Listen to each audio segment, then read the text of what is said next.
For extra money, they'd open a colored convenience store where most customers paid in IOUs.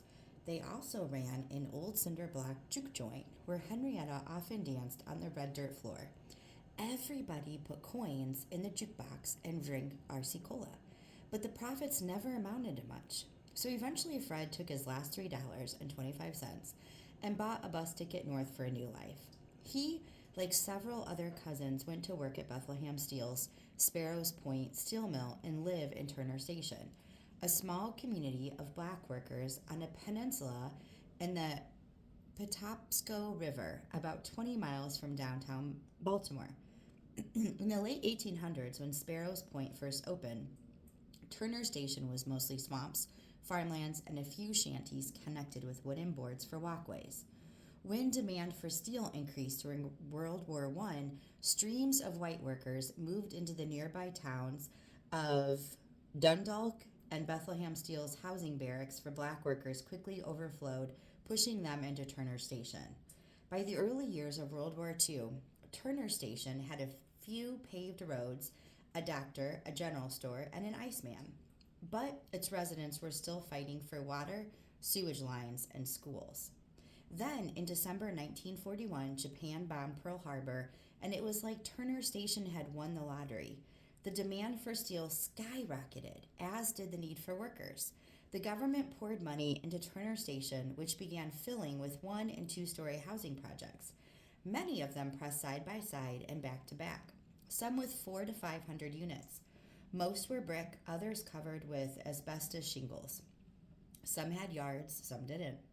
For most of them, you could see the flames dancing above Sparrows Point's furnaces and the eerie red smoke pouring from its smokestacks.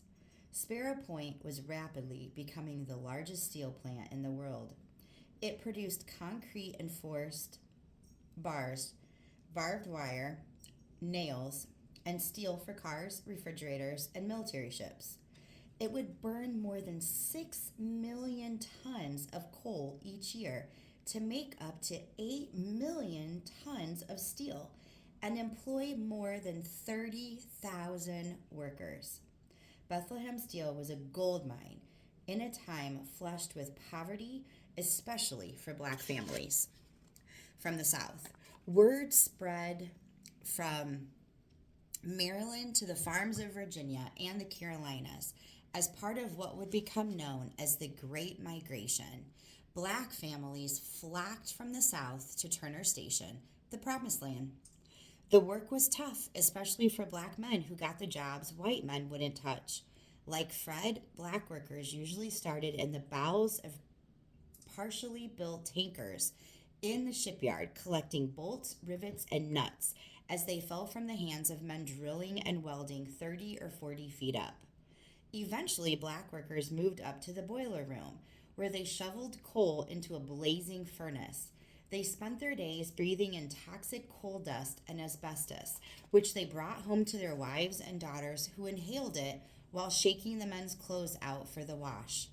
The black workers at Sparrows Point made about 80 cents an hour at most, usually less. White workers got higher wages, but Fred didn't complain. 80 cents an hour was more than most laxes ever had seen. Fred had made it. Now he'd come back to Clover to convince Henrietta and Day that they should do the same. The morning after he came barreling into town, Fred bought Day a bus ticket to Baltimore. They agreed Henrietta would stay behind to care for the children and the tobacco until Day made enough for a house of their own in Baltimore and 3 tickets north. A few months later, Fred got a draft notice shipping him overseas. Before he left, Fred gave Day all the money he'd saved, saying it was time for Henrietta and the children to Turner Station, to get Henrietta and the children. Soon, with a child on each side, Henrietta boarded a coal-fueled train from the small wooden depot at the end of Clover's Main Street. She left the tobacco fields of her youth and a 100-year-old oak tree that shaded her from the sun on so many hot afternoons. At the age of 21, Henrietta stared through the train window at rolling hills and wide open bodies of water for the first time, heading toward a new life. Chapter 3, Diagnosis and Treatment. After her visit to Hopkins, Henrietta went about life as usual, cleaning and cooking for Day, their children, and the many cousins who stopped by. Then, a few days later, Jones got her biopsy results from the pathology lab. Epidermoid carcinoma for the cervix, stage 1. All cancer originate from a single cell gone wrong and are categorized based on the type of cell they start from. Most cervical cancers are carcinomas, which grow from the epithelial cells that cover the cervix and protect its surface.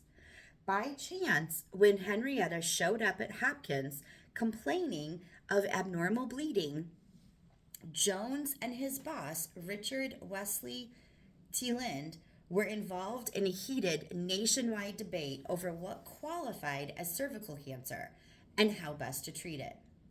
Teland, one of the top cervical cancer experts in the country, was a dapper and serious 56-year-old surgeon who walked with an extreme limp from ice skating accident more than a decade earlier. Everyone at Hopkins called him Uncle Dick. He'd pioneered the use of estrogen for treating symptoms of menopause and made important early discoveries like endometriosis. He'd also written one of the most famous clinical gynecology textbooks, which is still widely used 60 years and 10 editions after he first wrote it. His reputation was international. When the King of Morocco's wife fell ill, he insisted only Teland could operate on her. By 1951, when Henrietta arrived at Hopkins, Teland had developed a theory about cervical cancer that, if correct, could save the lives of millions of women. But few in the field believed him. Cervical carcinomas were divided into two types. Invasive carcinomas, which have penetrated the surface of the cervix, is sometimes called sugar icing carcinoma. And non-invasive carcinomas, which haven't. The non-invasive type is sometimes called sugar icing carcinomas because it grows in a smooth layered sheet across the surface of the cervix. But its official name is carcinoma in situ, which derived from the Latin for cancer in its original place. In 1951, most doctors in the field believed that invasive carcinoma was deadly, and carcinoma in situ wasn't. So they treated the invasive type aggressively, but generally didn't worry about carcinoma in situ because they thought it couldn't spread. Teland disagreed. He believed carcinoma in situ was simply an early stage of invasive carcinoma that, if left untreated, eventually became deadly. So he treated it aggressively, often removing the cervix, uterus, and most of the vagina. He argued that this would drastically reduce cervical cancer deaths, but his critics called it extreme and unnecessary. Diagnosing carcinoma in situ had only been possible since 1941 when George Papanikolaou, a Greek researcher, published a paper describing a test he developed, now called the Pap smear.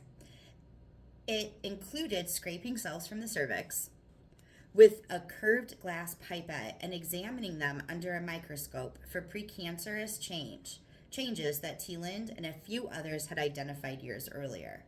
This was a tremendous advance because those precancerous cells weren't detectable otherwise. They caused no physical symptoms and weren't palpable or visible to the naked eye. By the time the women began showing symptoms, there was little hope of a cure. But with the Pap smear, doctors could detect precancerous cells and perform a hysterectomy.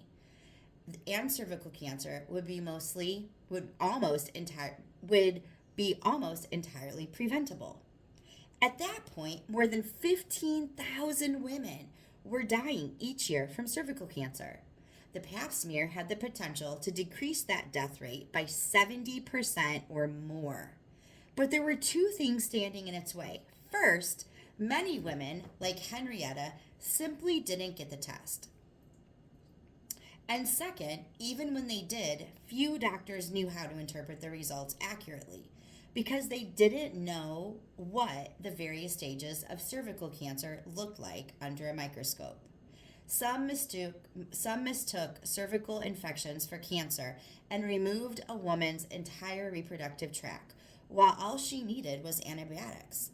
Others mistook malignant changes for infection, sending women home with antibiotics only to have them return later, dying from metastasized cancer.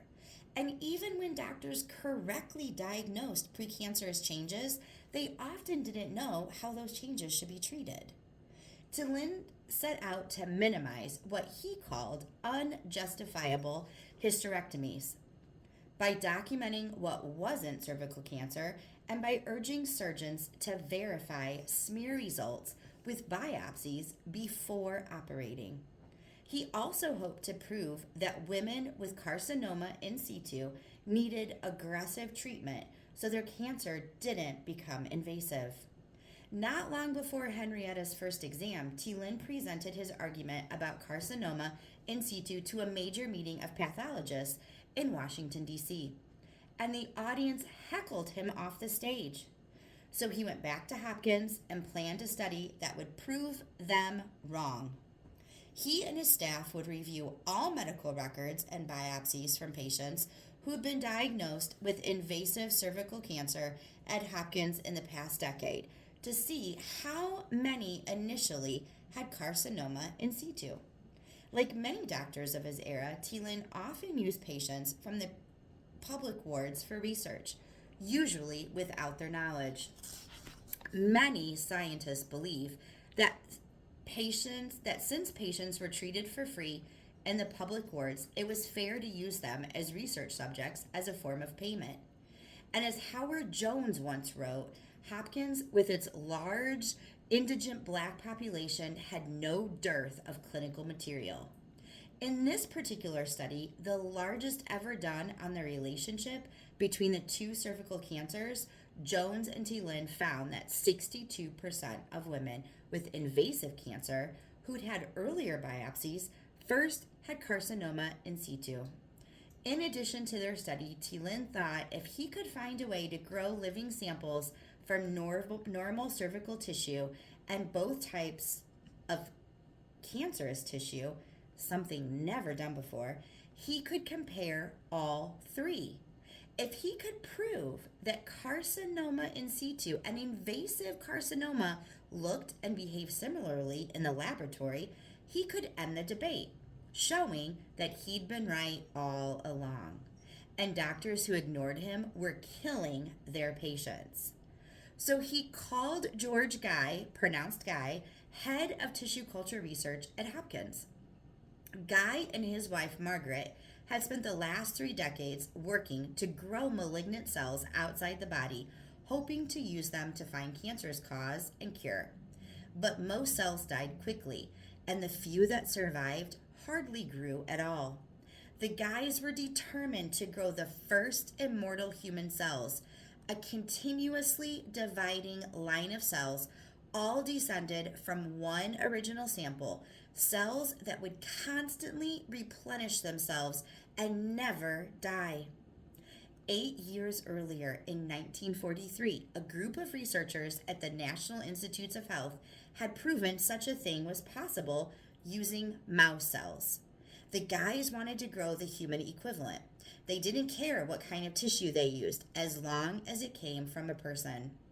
Guy took any cell he could get his hands on. He called himself the world's most famous vulture, feeding on human specimens almost constantly.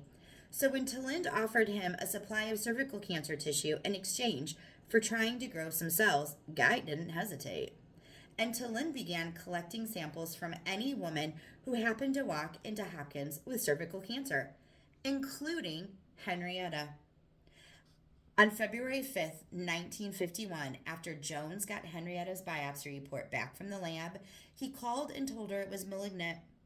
Henrietta didn't tell anyone what Jones said, and no one asked. She simply went on with her day as if nothing had happened, which was like her. No sense upsetting anyone over something she could deal with herself. That night, Henrietta told her husband, "Day, I need to go back to this doctor tomorrow He wants to do some tests. Give me some medicine. The next morning, she climbed from the Buick outside Hopkins again, telling Day and the children not to worry. Ain't nothing seriously wrong, she said. Doctor's gonna fix me right up. Henrietta went straight to the admissions desk and told the receptionist she was there for her treatment. Then she signed a form with the words Operation Permit at the top of the page. It said, I hereby give consent to the staff of the Johns Hopkins Hospital to perform any operative procedures and under any anesthetic, either local or general, that they may deem necessary in the proper surgical care and treatment of, underline. Henrietta printed her name in the blank space. A witness with illegible handwriting signed a line at the bottom of the form, and Henrietta signed another. Then she followed a nurse down a long hallway into the ward for colored women. When Howard Jones and several other white physicians ran more tests than she'd had in her entire life. They checked her urine, her blood, her lungs. They stuck tubes in her bladder and nose. On her second night at the hospital, the nurse on duty fed Henrietta an early dinner so her stomach would be empty for the next morning when a doctor put her under anesthetic for her first cancer treatment. Henrietta's tumor was the invasive type, and like hospitals nationwide, Hopkins treated all invasive cervical carcinomas with radium, a white radioactive metal that glowed an eerie blue. When radium was first discovered in the late 1800s, headlines nationwide hailed it as a substitute for gas, electricity, and a positive cure for every disease. Watchmakers added it to the paint to make watch dials glow, and doctors administered it in powdered form to treat everything from seasickness to ear infections. But radium destroys any cells it encounters, and patients who'd taken it for trivial problems began dying. Radium causes mutations that can turn into cancer, and at high doses, it can burn the skin off a person's body. But it also kills cancer cells. Hopkins had been using radium to treat cervical cancer since the early 1900s when a surgeon named Howard Kelly visited Marie and Pierre Curie, the couple in France who discovered radium and its ability to destroy cancer cells. Without realizing the danger of contact with radium, Kelly brought some back to the United States in his pockets and regularly traveled the world collecting more. By the 1940s, several studies, one of them conducted by Howard Jones, Henrietta's physician, showed that radium was safer and more effective than surgery for treating invasive cervical cancer. The morning of Henrietta's first treatment, a taxi driver picked up a doctor's bag filled with thin glass tubes of radium from a clinic across town.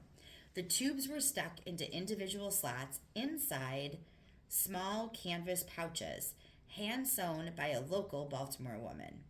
The pouches were called brackplats, after the Hopkins doctors who invented them and oversaw Henrietta's radium treatment.